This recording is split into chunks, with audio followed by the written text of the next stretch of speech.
The Indigo project is an exploration in music, in words, and in images of the influence of indigo dye on the culture and economy of Europe and India in the 17th and the 18th centuries. And the idea for the project really came from the time of preparing our last project of this type called Safe Haven, which some of you might have seen was exploration of the wonderful influence of refugee populations on their adopted cities, both in 17th and 18th century Europe and today in Canada.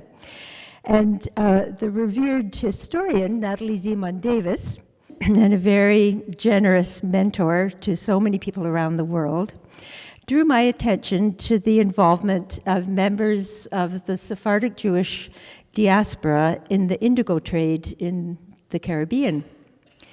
And as so often happens, I'm sure many of you have had this happen, once I had this drawn to my attention, I started to see the word indigo everywhere. And I began to appreciate the fascinating ways in which the topic intersected with the history of trade, of art, of fashion, of science, and music, of course. And I began to think that it might make a compelling framework for a concert of Baroque music. Because of the ancient history of indigo in India, the topic also suggested a welcome opportunity to invite some of the amazing guests that we like to have from time to time from non-Western traditions. And it suggested particularly the participation of classical Indian musicians, and we are very thrilled to be welcoming the singer and composer Subha Shankaran and her father, the famous percussionist Trichy Sankaran, to our stage for the first time. And Professor Shankaran is originally from the south of India. He taught for many years at York University, developing a special program in classical Indian music. Taught there for 40 years. He's retired now and spends the entire winter now in Chennai, where he has just been playing 24 concerts in the last 2 months, something like that. And he cut short his usual stay in India to be able to come back and participate in the concert and have the chance to play with his daughter. I think you'll see that they have a very, very magical relationship on stage, and they welcomed the opportunity to be part of this project together. And it's, as you can imagine, been an incredible treat for us. The orchestra really, we sit he plays an amazing solo at the top of the second half, and we're all sitting with our jaws on the floor trying to figure out how he's doing, what he's doing. Indigo dye is rendered from several plant sources around the world. In the temperate climates of Europe, it is present in low concentrations in the plant Isatis tinctoria, which yielded the old blue dye called woad. Don't know if you remember, any of you, the English music hall song about the Song of the Woad. It's called woad in English, it was called pastel in French. But in tropical climates, and I should say that it's a little out of focus in the background, but this is the woad plant in the background. It's a member of the cabbage family, and that's a ball of dried woad and a hunk of wool dyed in woad. And in tropical climates, like India, the chemical is present in more concentrated state in the plant called indigofera tinctoria. And this was widely grown in earlier times, and this plant is a member of the legume family. It's a cousin to peas and beans. And in the 18th century, the technical expertise in the manufacturing of textiles on the Indian subcontinent was far, far ahead of what was going on in Europe at the time. And as late as 1705, A lot of people in Europe thought that indigo dye, which had been in use as a luxury commodity since the Middle Ages, was a mineral and came from mines. And there is on record a German patent for the extraction of indigo dye from a mine. And this patent was applied for and it was granted. And in the course of the concert, we'll be experiencing the manufacturing of indigo from the plant. We'll see it being harvested in a field. There are a few very rare places in Pakistan and India where it's still being grown. And we'll see the process right through to the creation of the blue cakes. They look a little bit like blue brownies that were used as early as the Middle Ages, traveling on the various roads of the Silk Road, on camelback perhaps, or horse, and then by sea perhaps to Constantinople, and then on to Venice. And at this time, when we think of the Silk Road, we might tend to think of a long road from China going west. In fact, of course, it was a series of routes, of various routes. And at each frontier along the way, you would commodities like this would be charged an excise tax or some kind of tax at the frontier. And this accumulated, of course, along the way. And by the time it got to Europe, it was very, very expensive. This was also the case with pepper and spices that came to Europe during the Middle Ages.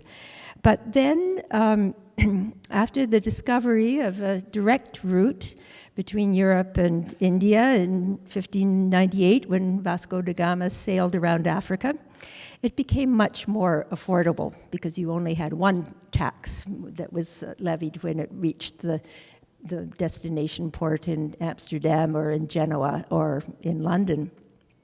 And we've been given rare footage of the growing, harvesting, and manufacturing of indigo. The film was shot on a farm in India. I was given like a couple of hours of various pieces of footage by the very inspiring people at Maiwa, which is a textile enterprise in Vancouver. You'll hear more about it in the course of the evening. But Maiwa, you can say Maiwa or Meiwa because the name is derived from two Chinese characters, which suggests the idea of a beautiful life. And in Cantonese, in the rendering of the characters, it's one way, and in Mandarin, it's another. So when I spent some time with them in Vancouver, I asked them about the proper pronunciation of the word, and they said, no, you can say it either way. And it is an enterprise that is keeping alive the craft of natural dyeing and artisan spinning and weaving, and it's bringing Canadians and international tradition bearers together in amazing, vibrant social enterprises. And then they arrange for some of the goods that are made in Africa and India to come to Canada and be sold. And as you can imagine, they have a big international online presence too. And Maiwa has given tremendous support to this project. They've offered images and the film footage and a very, very deep knowledge of the science and history of indigo. As I had with Safe Haven, asking Natalie Zeman-Davis to read the script kind of at the end of the process just for her comments. In the same way, I sent the script for this evening's concert to Tim McLaughlin of the Maiwa Company, just for his feedback. He's the one who is the filmmaker and who is the photographer of that amazing image of the indigo-colored feet. Now, each piece of cloth dyed blue with natural indigo tells a story. Tells a story of the people who made it and the people who wear it. And in the bit of time we have left, I'm going to show you 5 images of cloth, which I hope will help to explain a little bit the nature of the concert that you're going to see. They're all skirts, and they're all hand-dyed with indigo. And the first is a denim skirt. Looks like blue jean material, I think you'll agree. And this is portrayed in a late 17th century northern Italian painting by an anonymous painter working somewhere in the area of Genoa. And 15 years ago, this painting came to the attention of an Italian art dealer named Maurizio Canesso, who owns a large private gallery right in the center of Paris. He also has another branch on Lake Lugano, and so all of his catalogs are published. He has a gorgeous, the catalogs are all exquisite works of art in themselves, and he'll do an Italian edition and an English edition and a French edition. And over the following 6 years, having been intrigued by this painting, he bought all of the available paintings that he could find thought to be by this same painter. He was helped a great deal by a curator of European painting at the Kunsthistorisches Museum in Vienna, and over a number of years they gradually collected these. And almost all of the paintings feature people of very modest means, dressed in some kind of garment of indigo-dyed denim. And with the help of his resident art historian named Véronique Damien, he produced one of these exquisite catalogs. And one of these came to my attention, I guess maybe in the Robarts Library, I can't quite remember. But just around the time I started to think about this project. And Tafelmusik tours have always lent themselves to wonderful opportunities for research for these projects. And the last time that the orchestra was in Versailles with Opera Atelier, before we went, I wrote to the gallery to ask if I could visit and find out more, explain the project.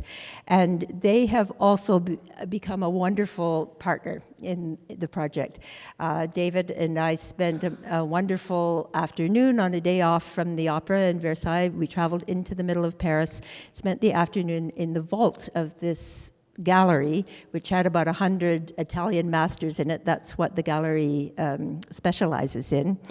And they have ended up giving us exquisite, there's my new best friend, Véronique, in her office at the gallery. And they've also given amazing advice and given us the rights and copies of the images to use in the concert. And you'll be seeing several of them later. The earliest records of indigo dyeing come from Genoa.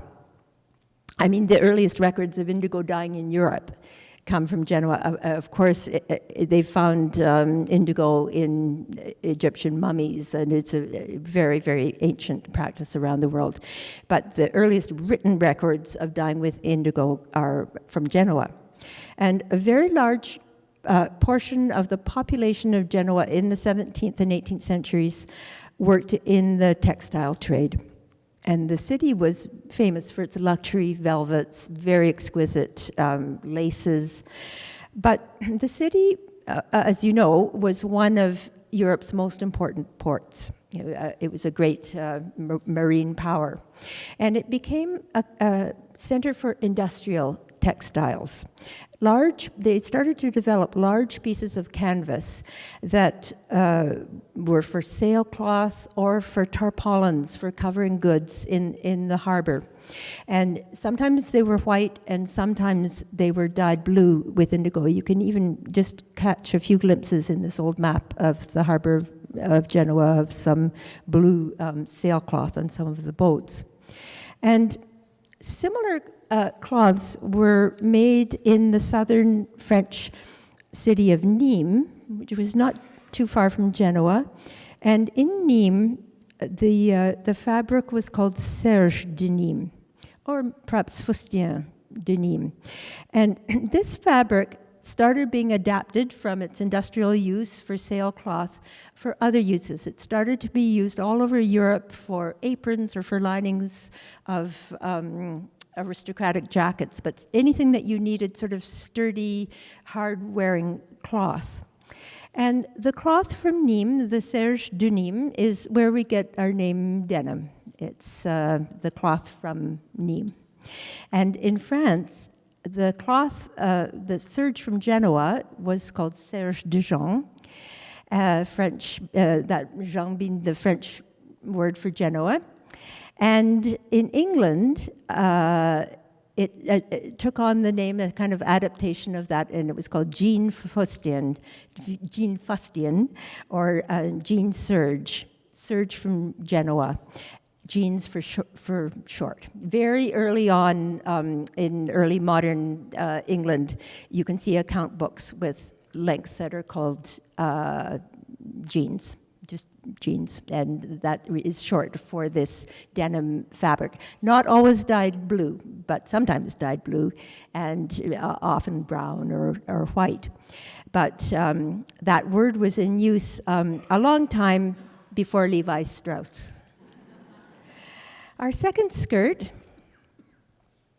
is the lower part of the uniform coat worn by the musicians of Louis XIV's court at Versailles, where the musicians played, as you know, for the operas of Lully, for services in the chapel, and for other events in the palace.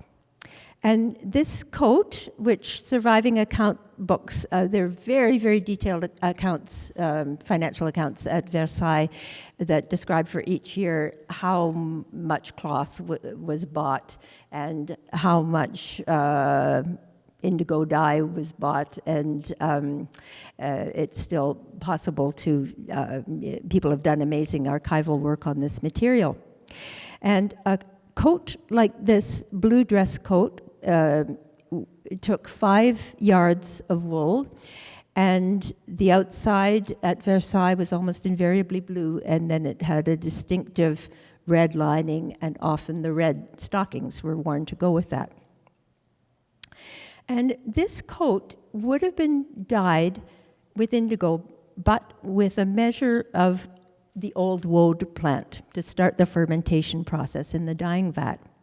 And we know this because Louis XIV's right-hand man and first minister, finance minister, Jean-Baptiste Colbert, whom we've often met in other projects of ours of this type because he was so influential in many, he was kind of a control freak and had his finger in many pies in Louis XIV's France, including some of the early history of New France. And he also was very interested in dyeing. People think that maybe he came from a cloth-making family. And with the help of an Italian dyer, he actually created a big book full of regulations for all of the dyers of France who had to follow these regulations or be very severely fined. And he was a little bit like Justin Trudeau and the pipelines at the moment. He had to find a middle course, which probably ended up suiting nobody. But in France, at the time that indigo was starting to flood the markets of Europe, there was a very, very powerful woad lobby. You can still see in the city of Toulouse, this was centered in the south of France, and still in Toulouse you can see a series of magnificent mansions that were the homes of woad dealers who were they were like the oil barons now. And that lobby did everything they could to keep indigo out of France. And unfortunately for them, the technical and economic advantages of indigo were irresistible. So what he did was to say that every dyeing vat with indigo had to have a measure of woad in the plant, at least a small measure. And some people now looking at the fabrics from France say that in fact this combination of woad and indigo yield a particularly beautiful blue. And I think in this it is quite a distinctive and intense, interesting color of blue. Now, our third skirt is a replica of a skirt which would have been worn by an enslaved woman working for her entire life on an indigo plantation in South Carolina. Soon after indigo began to be very profitable for European traders and investors, European powers saw the advantage in starting to grow indigo on their plantations in the Americas. And of course, a labor force was needed for this. Growing indigo is very labor intensive, and it required ever-growing numbers of kidnapped slaves from West Africa. This skirt is made of wool and then dyed with indigo, and it was made by a woman named Kendra Johnson, who is one of the foremost experts on the clothing of African Americans before the Civil War. And she is a professor of theater. She works in the theater department at Clemson University in South Carolina, which is on the property of a former slave plantation. And in more recent years, the university has decided to animate and make clear what some of this very dark history was.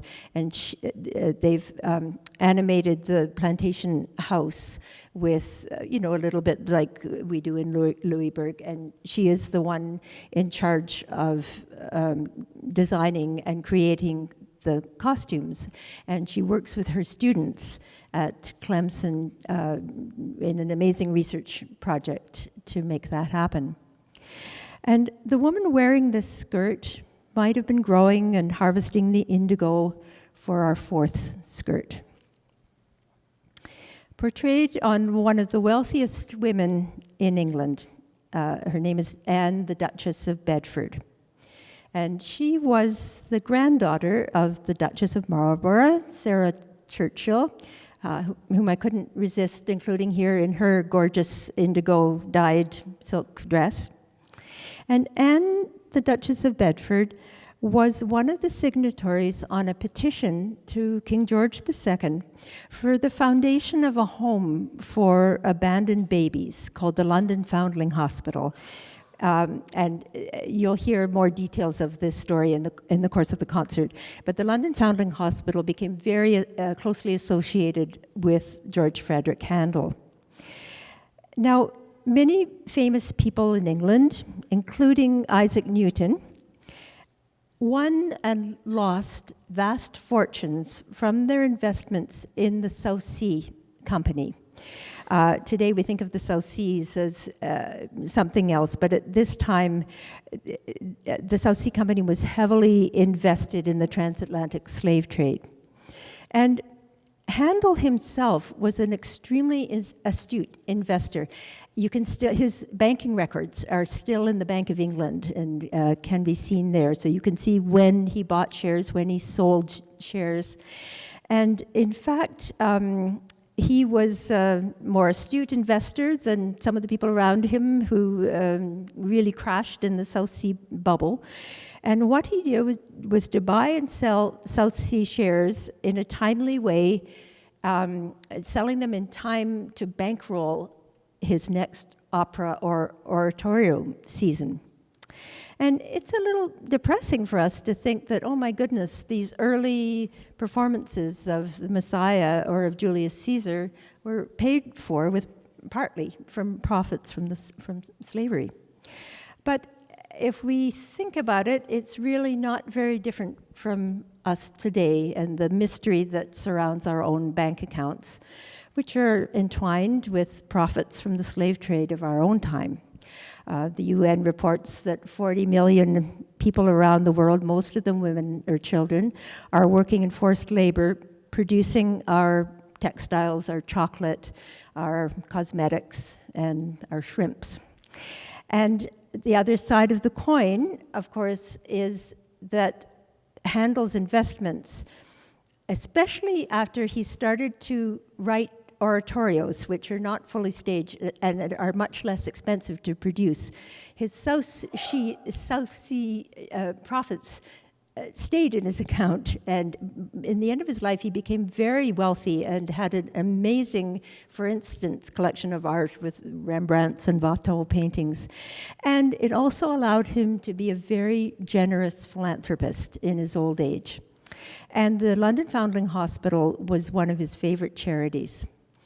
Another huge supporter of the Foundling Hospital was the Duchess of Bolton, who had inherited a great wealth from her father, who had been heavily involved in the indigo trade in his role as a very ruthless governor of the English colony in Jamaica. So this wonderful philanthropic institution, the London Foundling Hospital, like many of our institutions today, was partly it had a complex financial history. And this really leads us to our last skirt,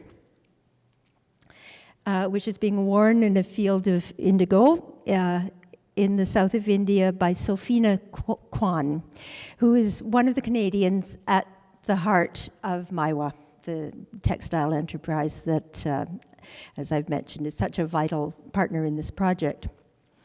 And Maiwa is such an inspiring company, really keeping alive these ancient traditions of craft and, as I've mentioned, natural dyeing. And one of the most moving ways that it has become part of our project affects our student activities. We're very excited because we have, I suppose, we'll be giving student concerts after these shows are over this coming week. We'll be giving concerts for elementary and high school students. But apart from that, we've had a much more intense involvement with about 75 high school students, really 3 classes.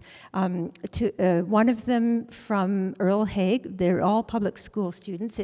I'm telling you, the experience it gives us great faith in our public school system and the efforts of our amazing teachers.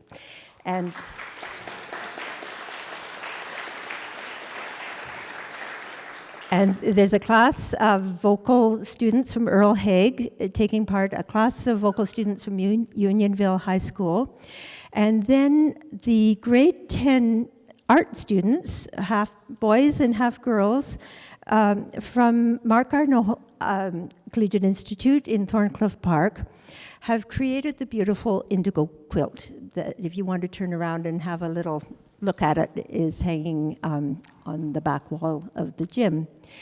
And these, I'm just going to show you a few images of these wonderful students. Mark Arnault is the largest high school in the GTA, and I think that a huge number of the students there come from Pakistan, where there's a very strong tradition of indigo dyeing. And sometimes in a recently arrived population like this, a concert of classical music, or indeed music at all, is not the best avenue to encounter with students of families of this background. And we thought that it might be really fun to do a textile project, and worked with their teacher and with a textile designer in Toronto called Kate Austin.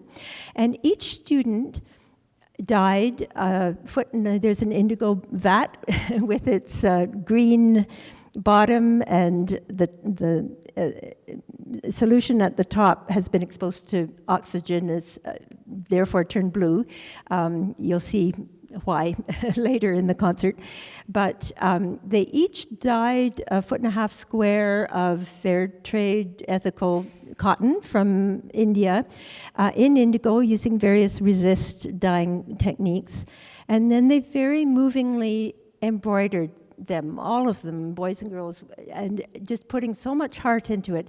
And they were inspired by a story about the London Foundling Hospital that involves pieces of cloth that provide identification of the bonds of family and friendship. And you'll be able to, is there another image of, is that the last one maybe? Oh, that's one of the pieces of cloth that I'm speaking of. Anyway, oh yes, this is one of the squares in progress. Some of them asked their parents and received little scraps of cloth that they had brought with them from Pakistan. And do we have the last one that has the hearts? Oh, there's a picture of the quilt being assembled. And of course, we created quite a big student guide for this project, and in the 17th and 18th century, of course, we're talking about India. It hadn't been divided at this time, and we were using Maiwa dye and from an Indian farm. But we were struggling with what to, they call sashing between the squares, and what to back it with. And we were trying to find material. We didn't want to find cheap denim that had been made with chemicals. And it turned out that there was a friend of Kate Austin's, who is another textile designer, that has a relationship with a community of dyers, a very, very ancient community of dyers on the banks of the Indus River in Pakistan. And she imports lengths of deep indigo dyeing, this dark blue, it almost looks black, indigo silk and cotton for various household things that she makes. And there was one batch of indigo that arrived last year that had been dyed too close to the monsoon, and it hadn't dried properly, and it was streaked, and she wasn't able to use it. And so she offered it for the project, and it turned out to be exactly the right amount. It was just kind of amazing, and it was really lovely to be able to use an element of indigo that had come from Pakistan as well as something from India. So I invite you to have a little closer look at the quilt, and I guess it's time for you to go into the concert, but if anyone has any questions for me, please catch me now, or I'll be in the lobby after the concert. Thank you so much.